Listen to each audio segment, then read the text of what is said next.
पारसमणि, आप किसी लोहे से रगड़ लो मणि को, पारसमणि को, तो लोहा भी स्वर्ण बन जाता है। अगर कोई दुष्ट व्यक्ति किसी अच्छे व्यक्ति के साथ रह गया तो उसके अंदर भी वो अच्छे लक्षण आ जाएंगे।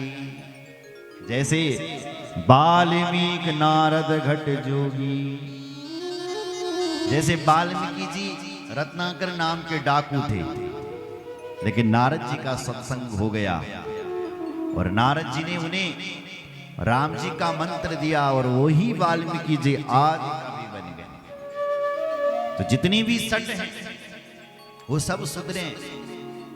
बोले जय श्री राम।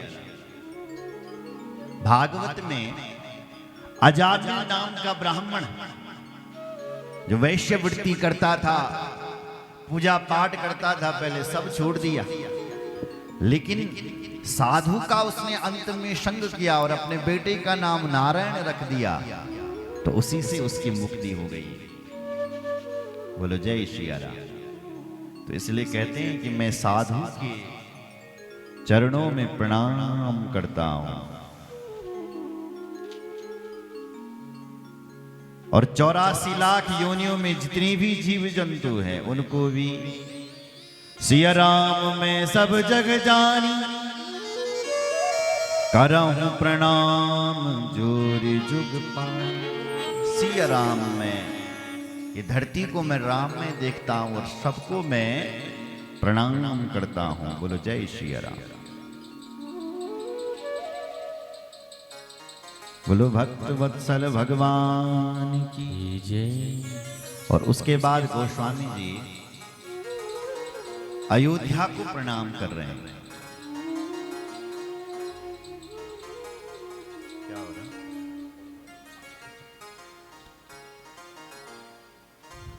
बंदहु अवधपुरी अति पावनी, बंदहु अवधपुरी अति पावन, बंदहु अवधपुरी अति पावन, बंदहु अवधपुरी अति पावन।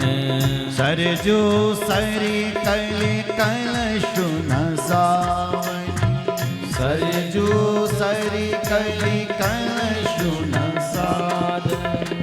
बंदहु अवधपुरी अति पावन, बंदहु अवधपुरी अति पावन, बंदहु अवधपुरी अति पावन, बंदहु अवधपुरी अति पावनी।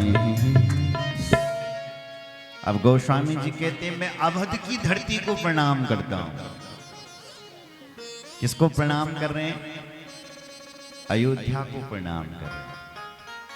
देखो भाई, अयोध्या गए आप लोग? जजमान जी आप गए क्या अयोध्या? गए? हाँ, ताली बजाओ। बहुत अच्छा। तो अयोध्या का अर्थ क्या हो? जहां कभी युद्ध ना हो उसका नाम अयोध्या, जहां कभी युद्ध नहीं होता। राम जी के मंदिर बनाने के लिए सबसे बड़ा युद्ध वहीं होना पड़ा। राम जी के लिए युद्ध करना भी जरूरी है। बोलो जय श्री राम। जैसे अयोध्या का अर्थ होता है जहां युद्ध ना हो, उसको अयोध्या कहते हैं, क्योंकि वहां कौन किससे युद्ध करेगा? सब जी तो राम जी के प्रेमी। अवध भी है उसका नाम। क्या नाम है? बोलो अवध। अवध का अर्थ क्या होता है? जहां किसी का वध ना हो उसका नाम अवध, जहां किसी का वध नहीं होता। तो कह रहे हैं बंदहु अवधपुरी अति पावन, मैं अवधपुरी को प्रणाम करता हूं जिस अवध में, जिस अयोध्या में सरजू नदी बहती है, सरयू को मैं प्रणाम करता हूं। परनवपुर नर नारी बहोरी, ममता जिन प्रभु प्रभु ही न थोरी। मैं उस अयोध्या के लोगों को, नर नारियों को प्रणाम करता हूं जिन अयोध्या के लोगों को राम जी के प्रति बहुत प्रेम है। आपको पता है जब राम जी के लिए वनवास हुआ ना और राम जी जंगल के लिए गए तो सारी अयोध्या पीछे से चली थी। केवल घर में जो वृद्ध थे, जो लोग चल नहीं पाते थे, वो लोग घर में रहे। और जो बालक बहुत छोटे थे, जो चल नहीं, वो घर में रहे। बात बात की सब अयोध्यावासी भगवान के साथ चल पड़े। बोलो जय श्री राम। सब राम जी के साथ गए। तो उस अयोध्या की भूमि को मैं प्रणाम करता हूं और उसके बाद अयोध्या के राजा को प्रणाम किया। बंदौ अवध भूपाल सत्य प्रेम जहि राम पद बिचरत दीन दयाल प्रियतनु तृण इव पर हरऊ। बंदौ अवध भूपाल, मैं अयोध्या के राजा दशरथ को प्रणाम करता हूं, जो दशरथ जी राम जी से बहुत प्रेम करते हैं। आपको पता है जब सुमंत भगवान राम जब चित्रकूट में गए और उसके बाद सुमंत जब अयोध्या आए तो दशरथ जी ने कहा था मेरे राम के लिए वनवास हो गया। हे सुमंत एक मंत्री है, उस मंत्री से कहा कि हे मंत्री जी, हे सुमंत, तू मेरे बेटे को 2-4 दिन घुमा करके लिया जंगल, क्योंकि मुझे पता है राम नहीं मानेगा, वो जंगल जाएगा ही जाएगा। इसलिए हे सुमंत तुम जाओ ना और मेरे राम को कुछ दिनों घुमा करके ले आओ जंगल से। सुमंत साथ में गए, लेकिन जब राम घर नहीं आए और सुमंत घर पर आए तब राजा दशरथ ने सुमंत से कहा, सुमंत क्या मेरा राम नहीं आया क्या?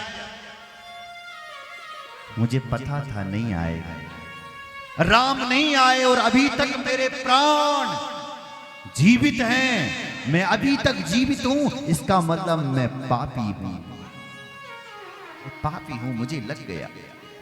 पर अब हे सुमंत, अब मैं एक घड़ी भी जीवित नहीं रहना चाहता हूं। दशरथ जी ने अपने मुख से राम राम बोला, 6 बार राम राम बोला। राम राम कही राम, राम राम कही राम, राह गयो सुरदान। अपने मुख से दशरथ जी ने 6 बार राम राम बोला और वो दशरथ जी परलोक के लिए चले गए। जिन दशरथ जी का प्रेमी ऐसा होना चाहिए जैसे दशरथ जी हैं साहब, अपने प्रेमी के लिए प्राणों का त्याग कर देते हैं।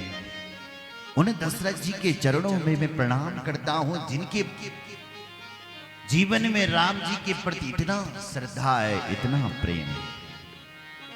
बोलो जय श्री राम।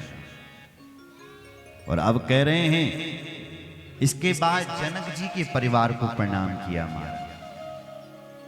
परनहु परिजन सहित विदेहु, जाहि राम पद गूढ़ सनेहु। मैं जनक जी के परिवार को प्रणाम करता हूं, जिनका राम जी के प्रति अत्यंत प्रेम है। राम जी के प्रेमी यदि कोई शाश्वत, यदि अयोध्या में यदि कोई है, जगत में यदि कोई है जो राम जी से अत्यधिक प्रेम करते हैं तो वो भरत है महाराज। भरत जी राम जी की प्रेममयी मूर्ति है। आपको पता है जब भरत जी ने ये सुना कि मेरी मां ने राम के लिए 14 साल का वनवास दिया और भरत के लिए राजगद्दी मांगी, वो भरत अपनी मां से बोले, ए मां, तू मां नहीं, तू तो पापिनी है, तो मां कैसे हो सकती है?